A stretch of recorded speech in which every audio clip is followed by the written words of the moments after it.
We have a distinguished group of members of Congress who've asked to testify, and I think I see Congressman Levin from Michigan, who's the ranking member on the House Ways and Means Committee and who's been a strong proponent of trade enforcement. And maybe we can invite Mr. Levin to the table.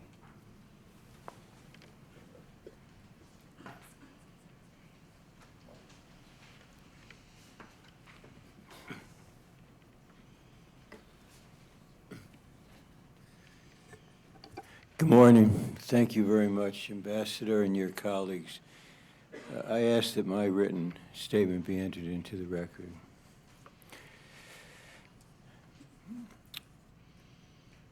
Let me just react to where I think we are. I think your opening statement illustrates where we are in the need for action. There's a crisis in the steel industry, in the aluminum industry, but no one's crying wolf. This is real. As you mentioned, last year 12,000 people lost their jobs in the steel industry.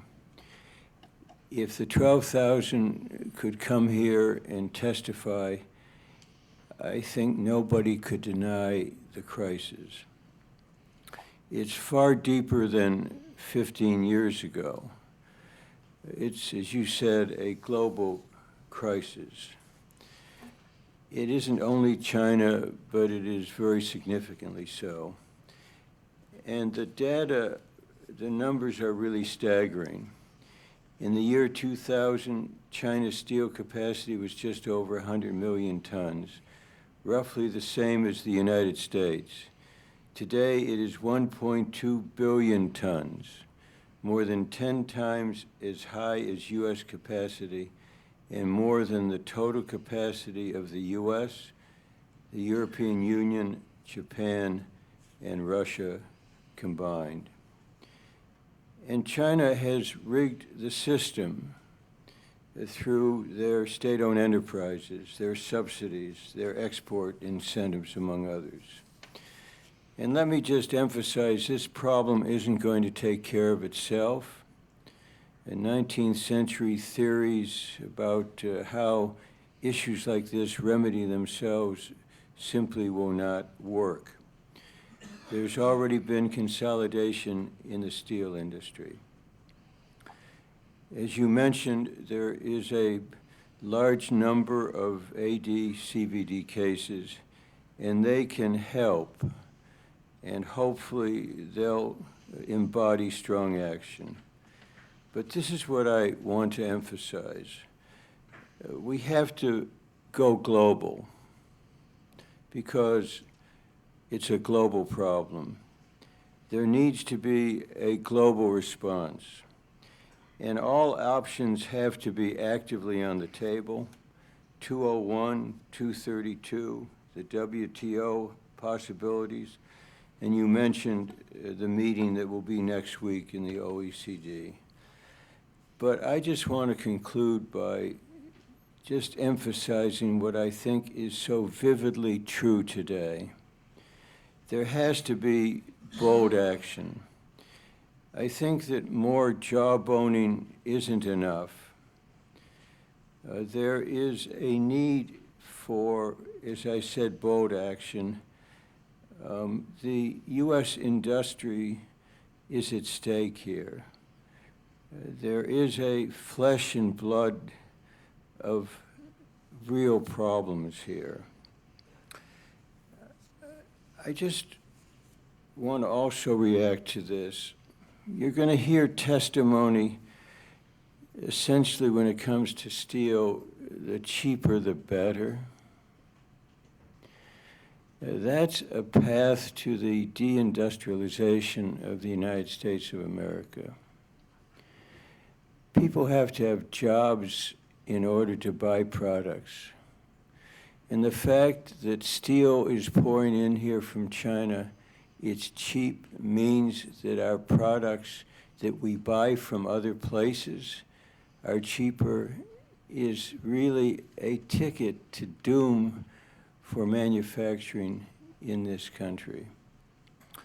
So I hope as you hear the testimony, you will challenge those who essentially endorse the status quo, who essentially say there is no major problem in front of us, who say that the present cases before the ITC and before Commerce, that will be enough. I think the proof is really in the pudding. There is a global dynamic here beyond what we have ever seen. And there is a threat to basic industry in this country. It's a national security issue, but it is also a deep national economic issue. And we're finding from the public today an impatience of feeling as much progress has been made. Too many people have not been able to regain the strength that they once had, and that people who are facing the future, younger people, are doing so with a sense of insecurity.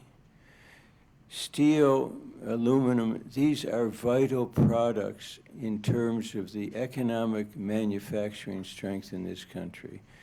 So I hope very much as you hear testimony that you won't let it be humdrum. I know you won't. And that when people make statements that you'll feel that you can challenge them. That these 2 days of hearings have to be more than humdrum. You know, I've met a lot of people who lost their jobs, a lot, and they're bewildered. They're wondering where the response is. And they know the economy has improved surely from the depths of the recession of some years ago. But they want from all of us a sense that we're on top of this. They want a sense that their urgency is our urgency. They want the reality that what they face is understood by us and is felt by us, and that we're going to take action. So more of the same won't work. There needs to be a boldness. We need to go beyond the present circumstance, and I hope these 2 days of hearings will emphasize a determination by all who have the power to do so, that we're going to use that power, we're going to utilize it to essentially save industries that have been the backbone of the United States. You know, I came just yesterday from Michigan.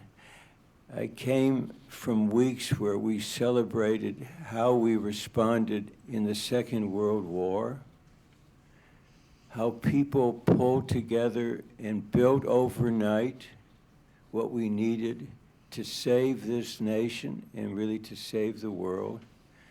And much of the industry that was part of that is now in jeopardy in this country. And we cannot, from an economic or a security basis, say we're going to leave it to China or anybody else.